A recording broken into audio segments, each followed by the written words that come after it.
दोस्तों हम सभी ब्लड प्रेशर की शिकायत को लेकर बहुत परेशान रहते हैं और हम में से काफ़ी ऐसे लोग हैं जो कि इस बीमारी से सफ़र कर रहे हैं और एलोपैथिक मेडिकेशंस खा खा के तंग आ चुके हैं। अब उनके दिमाग में सिर्फ एक ही सवाल उठता है कि क्या उनका ब्लड प्रेशर किसी और दवाई के थ्रू सही हो सकता है? क्या ये मेडिसिन जो एलोपैथिक वो डेली खा रहे हैं, क्या वो मेडिसिन बंद हो सकती है?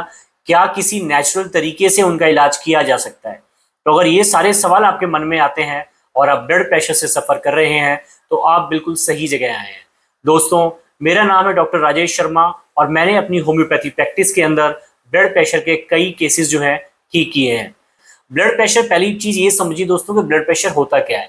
अगर हमारा रक्तचाप, हमारा खून का जो प्रेशर है, रक्तचाप जो होता है दोस्तों, अगर वो 120 और 80 mm ऑफ मर्करी से ऊपर चले जाए तो उसको हम बीपी कहते हैं, ब्लड प्रेशर कहते हैं। अगर यही जो ब्लड प्रेशर है इसकी रेंज दोस्तों 190 और नीचे जो है 100 ये हो जाए तो इसको हम दोस्तों सीवियर हाइपरटेंशन कहते हैं, जो कि एक एक्यूट क्राइसिस होता है जिसके अंदर हमें इमीडिएटली हॉस्पिटलाइजेशन की जरूरत पड़ती है। ब्लड प्रेशर जो होता है अगर इसको सही टाइम पे कंट्रोल नहीं किया गया तो ये हमारे मेजर ऑर्गन्स जैसे कि हार्ट, किडनी या हमारी आईज, इन सबको डैमेज कर देता है और उसके बाद रिकवरी हो पाना बहुत मुश्किल हो जाता है।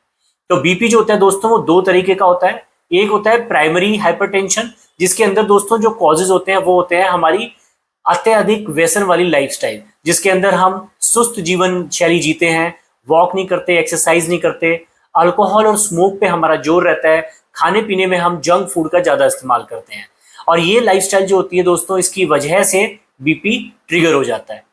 जो दूसरे तरह का होता है दोस्तों वो होता है सेकेंडरी हाइपरटेंशन।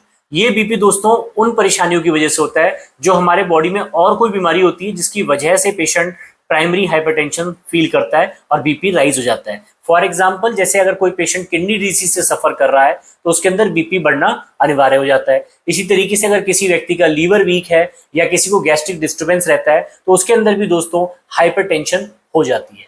अब बात करते हैं दोस्तों हाइपरटेंशन की, क्या दवाइयां हम होम्योपैथिक में यूज करते हैं जिससे पेशेंट को आराम आता है और वो पूरी तरह से ठीक हो जाते हैं। जो सबसे पहली दवाई है दोस्तों वो है मेरी रोवोल्फिया सर्पेंटाइना क्यू। रोवोल्फिया टिंचर जो है दोस्तों ये एक ऐसा टिंचर है जिसके बारे में आपको काफी लोगों को पता है और ये होम्योपैथी की एक प्राइम मेडिसिन है जो कि हम ब्लड प्रेशर में यूज करते हैं। दोस्तों इस मेडिसिन का जो इफेक्ट होता है दोस्तों वो बहुत इमीडिएटली आता है और पेशेंट को 100% एक महीने के अंदर जो है दोस्तों उसका बीपी कंट्रोल होना शुरू हो जाता है। तो ये मेडिसिन बहुत ही इंपॉर्टेंट है उन पेशेंट्स के अंदर दोस्तों जिनकी लाइफस्टाइल बहुत ज्यादा बेकार है, जो अत्यधिक मात्रा में स्मोकिंग करते हैं, अल्कोहलिज्म पे रहते हैं और जंक फूड यानी कि एक्सरसाइज वगैरह नहीं करते,